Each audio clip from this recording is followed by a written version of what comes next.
Hello friend, आज के इस वीडियो में हम इंडियन एयरफोर्स और नेवी के कुछ इम्पॉर्टेंट क्वेश्चन डिस्कस करेंगे जो कि जीके के इंडियन ज्योग्राफी से रिलेटेड होगा।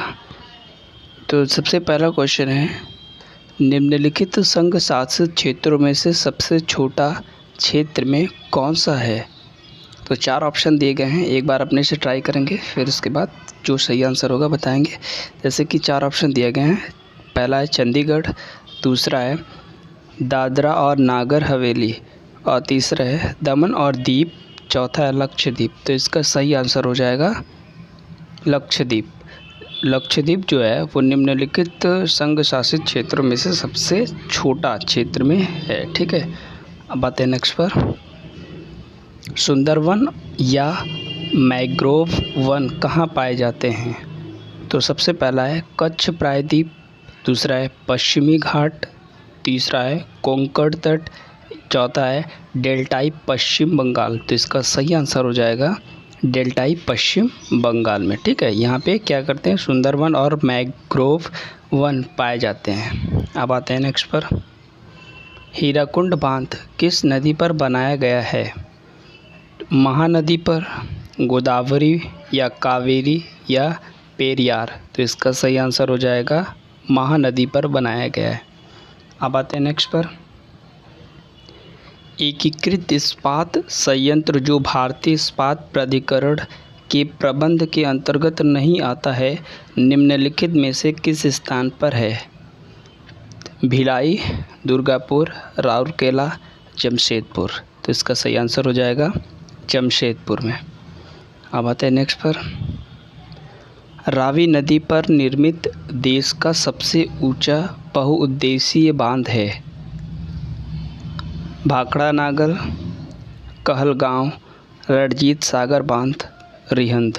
तो इसका सही आंसर हो जाएगा रिहंद बांध। इसका सही आंसर हो जाएगा रणजीत सागर बांध जो है वो क्या है, रावी नदी पर निर्मित देश का सबसे ऊंचा बहुउद्देशीय क्या है, बांध है।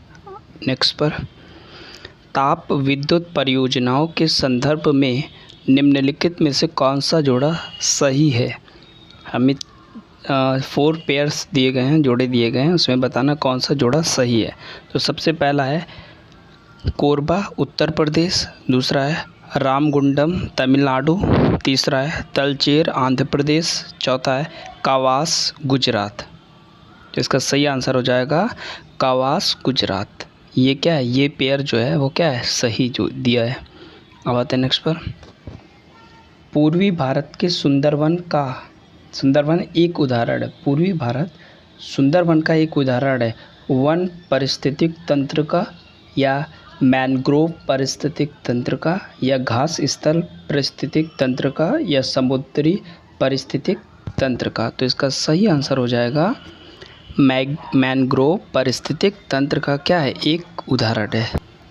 निम्नलिखित में से वह राज्य क्षेत्र कौन सा है जिसकी सीमा मिजोरम से लगी हुई नहीं है।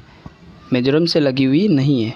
नागालैंड, म्यांमार, असम, त्रिपुरा। तो इसका सही आंसर हो जाएगा नागालैंड। अब आते हैं नेक्स्ट।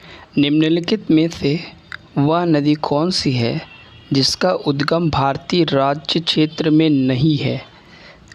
ये बताना है कि निम्नलिखित में से वह नदी कौन सी है जिसका उद्गम भारतीय क्षेत्र में नहीं है। गोदावरी, झेलम, रावी, घाघरा। तो इसका सही आंसर हो जाएगा घाघरा जो है, घाघरा नदी है वो क्या है, इसका जो उद्गम है वो अपने भारत के क्षेत्र में नहीं है। अब आते हैं नेक्स्ट पर। विद्युत उत्पादन के लिए नगर अपशिष्टों का प्रयोग करने वाला भारत में पहला शहर कौन सा है। कोलकाता, मुंबई, दिल्ली, चेन्नई। तो इसका सही आंसर हो जाएगा चेन्नई है। ठीक है, अब आते हैं नेक्स्ट पर। निम्नलिखित में से कौन सा राज्य भारत में सबसे अधिक मैग्नीज पैदा करता है।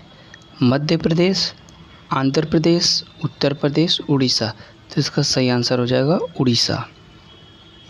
अब आते हैं नेक्स्ट पर। भारत का सबसे पहला तट आधारित आधुनिक एकीकृत इस्पात संयंत्र कहाँ स्थित है। सेलम, हल्दिया, मैंगलोर, विशाखापट्टनम। तो इसका सही आंसर हो जाएगा मैंगलोर में क्या है, स्थित है। नेक्स्ट पर, गुजरात भारत में नमक का सबसे बड़ा उत्पादक है, क्यों? उसके पास विस्तृत शुष्क तट हैं, या उसके तटों के जल में नमक की मात्रा अधिक है, या उसके पास विस्तृत उथले सागर हैं, या खारे जल से नमक का उत्पादन करने के अतिरिक्त उसके पास खनिज नमक के भंडार हैं। तो इसका सही आंसर हो जाएगा उसके पास विस्तृत शुष्क तट हैं, इस कारण से गुजरात भारत में नमक का सबसे बड़ा उत्पादक है। ठीक है, अब आते हैं नेक्स्ट पर, निम्नलिखित में से कौन सा जोड़ा गलत बनाया गया है? फिर से बताना है, 4 पेयर दिए गए, इसमें से बताना कौन सा जोड़ा गलत बनाया गया है। तो सबसे पहला जोड़ा है कोयना परियोजना महाराष्ट्र, शरावती परियोजना कर्नाटक, बाली मेला परियोजना उड़ीसा, फिर आता है सबरी गिरी परियोजना गुजरात। तो इसका सही आंसर हो जाएगा सबारी गिरी परियोजना गुजरात। ये जो पेयर दिए रखा है वो क्या है, गलत है। ठीक है, ये जोड़ा जो है गलत है, तो ये चौथा इसका सही आंसर हो जाएगा। अब आते हैं नेक्स्ट पर, तटवर्ती आंध्र प्रदेश तथा उड़ीसा को निम्नलिखित में से किस कारण से प्रायः प्राकृतिक विपत्तियों का सामना करना पड़ता है? चक्रवात, भूकंप, भूस्खलन और टॉर्नेडो। तो इसका सही आंसर हो जाएगा चक्रवात। जो चक्रवात है इस कारण से आंध्र प्रदेश और उड़ीसा में प्राकृतिक विपत्तियों का सामना करना पड़ता है। अब आता है नेक्स्ट पर, दामोदर नदी को बंगाल का शोक कहा जाता है, क्यों? इसमें प्रायः तबाही मचाने वाली बाढ़ आती है, इससे अधिक मृदा अपरदन होता है, इससे अनेक खतरनाक झरने बन जाते हैं, या बारहमासी नदी नहीं है। तो इसका सही आंसर हो जाएगा इसमें प्रायः तबाही मचाने वाली बाढ़ आती है, इस कारण दामोदर नदी को बंगाल का शोक कहा जाता है। अब आते हैं नेक्स्ट पर,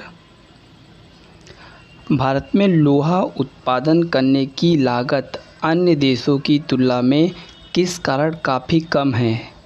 4 ऑप्शन दिए गए हैं। पहला है खनिजों की कम मजदूरी के कारण, या लौह अयस्क की काफ़ी आपूर्ति के कारण, या कोयले की काफ़ी पूर्ति के कारण, या कोयला और लोहा एक ही क्षेत्र में पाए जाते हैं इस कारण से। तो इसका सही आंसर हो जाएगा हाँ, कोयला और लोहा एक ही क्षेत्र में पाए जाते हैं, इस कारण से भारत में लोहा उत्पादन करने की लागत अन्य देशों की तुलना में क्या है, काफ़ी कम है। अब आते हैं नेक्स्ट पर, कोई व्यक्ति भारत के 3 अलग अलग राज्यों में स्थित रणथंभौर, गिर और बांदीपुर के राष्ट्रीय उद्यान देखना चाहता है। इस संबंध में उसे निम्नलिखित में से किस राज्य में जाने की आवश्यकता नहीं है? गुजरात, मध्य प्रदेश, राजस्थान, कर्नाटक। तो इसका सही आंसर हो जाएगा मध्य प्रदेश। अब आते हैं नेक्स्ट पर, सलतोरा पर्वतमाला कहाँ स्थित है? लद्दाख में, विंध्याचल के साथ, या काराकोरम पर्वतमाला के एक अंग के रूप में, पश्चिमी घाटों के एक अंग के रूप में? तो क्या हो जाएगा, काराकोरम पर्वतमाला के एक अंग के रूप में सलतोरा पर्वतमाला स्थित है।